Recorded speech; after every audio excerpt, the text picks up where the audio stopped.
Alright guys, Scrappy again today. Hope you're doing well and enjoying your day. So far, roster drama continues with rumours beginning to emerge at many of the team franchising decisions behind the scenes right now are so far from conclusion. Many of the players are completely in the dark as to what possibilities even are there. We know that Los Angeles Gunners, the Royal Ravens, even potentially the Boston Breach could still be up for change or up for sale from now to the end of this Rostermania saga, which means many players have really no idea which organisations they might even join, and the drama associated with that. Apparently Cellium as well, after their top 6 results phase at the World Championship back in Dallas, he thought he was getting dropped from the roster after the World Cup. That does not seem so likely, but if they were to have dropped him after the World Championship, who potentially would they have brought in instead? Very much enjoyed your thoughts in the comments below. Hit the like button if you enjoy, subscribe if you're new as always, I greatly appreciate it. Let's dive straight into some of these Rostermania questions, right, because we've seen some funny stuff. Bans tweeted this out yesterday, exclusive, Hixie has just signed with the Vancouver Surge, announcement to follow soon.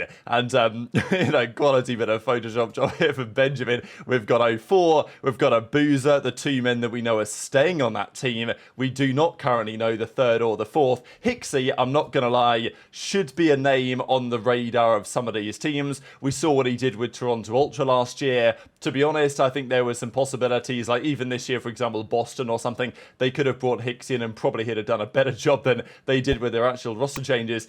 Difficulty is visas, complications like that, but to be fair, Surge have worked through that type of stuff with the likes of aBeZy in recent times as well. So, it's not impossible that they consider a guy like Hixie. I don't know how likely that is. Of course, this seems rather less likely. Beans, actually, this tweet is still existing. Sources, Hixie is expected to join FaZe in the coming days. There we land, he says. So, another quality job for the lads. So, I don't know whether they're trying to push hard for Hixie to get a spot somewhere by spreading some misinformation, but it's pretty entertaining regardless. Now, what about a team like Thieves? We've talked about Thieves over the last few days where he might end up, and Nastie actually tweets this out yesterday of basically like, what the hell we gotta do now, whatever it is. And this comes at a time, right, where obviously from the Los Angeles Thieves, it looks like he's gonna be gone. He's taken it out of his bio. There's rumors over the last few days they're looking at Sib. Obviously, in an ideal world, they might get Scrappy, but, certainly it looks like Nastie may no longer be a part of that Thieves roster going into next year, which of course raises the big question for him and many others in a similar position.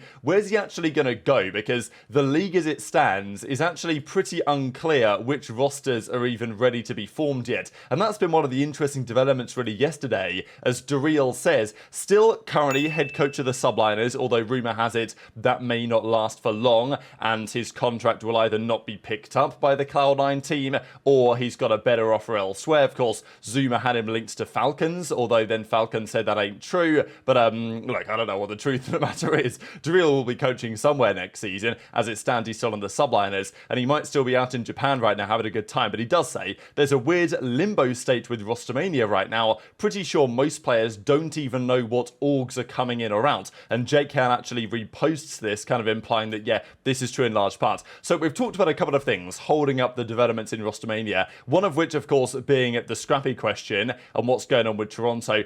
That's probably the biggest deal at the end of the day. They've got to determine Cloud9. Can they afford the buyout that Toronto are looking for? Are Toronto willing to sell? Are they willing to sell multiple players? Where do Thieves fit into this discussion? Because OpTic and FaZe, they're going to stay as is, we would well assume, although as Cellium is, well, at least implied to be saying in a second, that may not have been so clear over the last couple of months. But, those two teams are going to stick it out. The other teams are going to make some changes. Toronto will, it seems almost certain. Cloud9 will, that seems obviously certain because Sib is no longer going to be on that roster anyway. So they've got to figure that out. And until those teams can figure those things out, then it's difficult for anyone else to figure anything else out. Then again though, if you're a player, let's say you're a kind of midfield player, let's say you're a Vivid, for example, right? You're probably not getting a spot on Cloud9 or Thieves. Maybe it's possible for Toronto, depending how they rebuild, but, kind of mid of the pack players or whatever, they're going to be looking at the other organizations. The Seattle Surges, the obviously Miami Heretics are kind of out of the questions, Vegas Falcons are kind of out of the questions, and then you're kind of running out of orgs. And this is the interesting point right now, is that many of the other organizations that these players will be looking at, it's actually quite unclear what they even are going to be next season, because multiple organizations will be changing hands this year. We know the league is changing substantially this season going into next year. They've got rid of the franchise payments and they're refunding all that money, and therefore effectively the franchise era is over, and these teams, instead of having to, basically they were never going to be able to sell their team because no one's going to pay pay them $25 million to buy a franchise that clearly isn't worth $25 million. So now that money's been refunded, the teams are free to kind of do what they want. The relationship's going to be quite interesting. I think there's some sort of like ongoing payment or ongoing fee to be in the league, maybe for like a couple of years cycle, and therefore the spot is still worth something, as it were. They can still potentially sell it on, but it's not the situation that it quite was before. But this was happening like 3 weeks ago now. We heard the first rumors that the Ravens are looking to go, Gorillas obviously are looking to go, and potentially Fnatic and Gen G,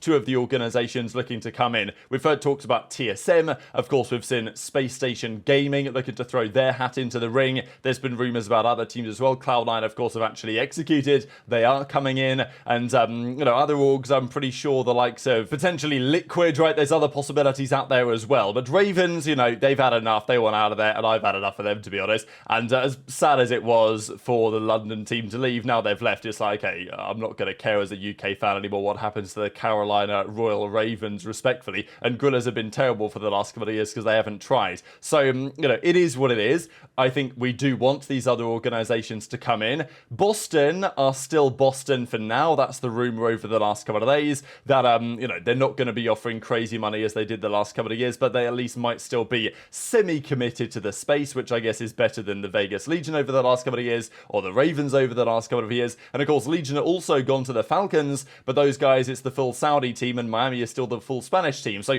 the majority of rosters that are left are kind of in limbo, as ReeaL says. Nobody really knows what's going on. And until Ravens are either sold or not sold, until Gorillas are either sold or not sold, or somebody else takes over those spots and they can work it out with those teams and with the league themselves, and because there's multiple of these things presumably happening at once, nobody really knows. It might take longer, right, I guess is the point, to get some of these things over the line. It's going to be difficult for anyone to sign a contract anywhere at many of these teams. So it's been a very confusing roster period because, after the World Championship, I was expecting some things, and we did see some things going into the World Cup, but the World Cup was now quite a while ago, and we've basically seen nothing in Rostermania apart from a number of free agents, right? Like, we have a list of several free agents, like at least notable free agents that have been confirmed over the last couple of weeks. So, sure, obviously notable players that will look to get a spot somewhere or another. And Ravens, they still have Gwyn under contract. It's not like these teams don't. And Surge still seem to be Surge, although they're going to be Vancouver Surge. They're going to take their time. G2 Esports, of course, Minnesota Rocket,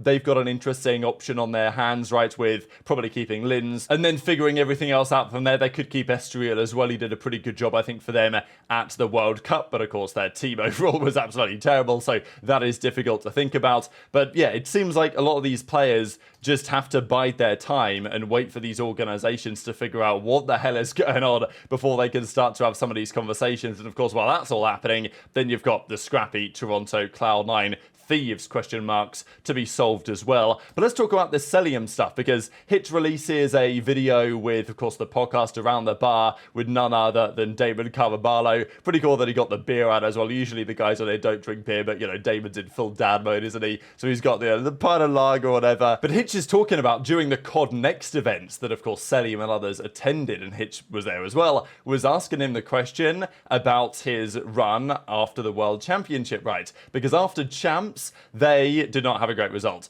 FaZe came top 6, their worst result in a very long period of time, and Cellium was one of the reasons why. I mean, let's be real, this season, apart from the World Cup we'll get to in a second, Cell was not the most impactful player on that team. Simp was probably their best player. Drazah was arguably their best player in the AR category over Cellium was, and I would argue that over the course of the season, in terms of impact, that was actually true. However, the World Cup we know was a very different story, and this is what Hitch has to say. I was talking to Cell at COD Next. I never really had a chance to talk to him. And I was joking with him. I was like, all right, Cell, when you coming over here? Like, just fucking with him. Yeah. And he was like, no joke, I thought after Champs I was done. And I was like, what? I was like, I don't understand. Crazy. I don't understand that. Like, he was like, I thought I was going to get off. I thought I was kicked off the team. But then obviously they win EWC, so there's no way. I mean, there's no way they make a roster change. I mean, maybe there is. I don't know.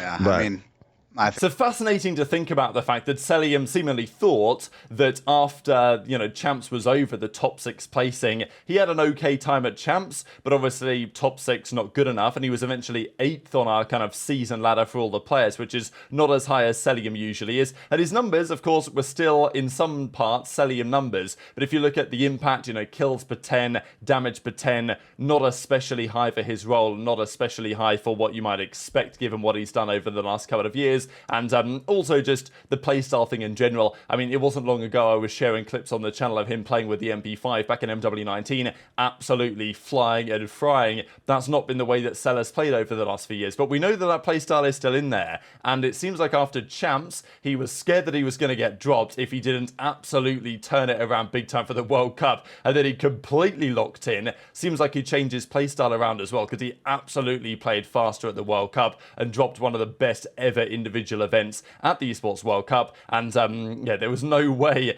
they're getting rid of him after this. But it is interesting to think that Cellium seems to believe that FaZe were absolutely on the verge of changing their roster had they not had the result that they needed at the World Cup, which they eventually delivered. Imagine OpTic beat them at the World Cup and knocked them out.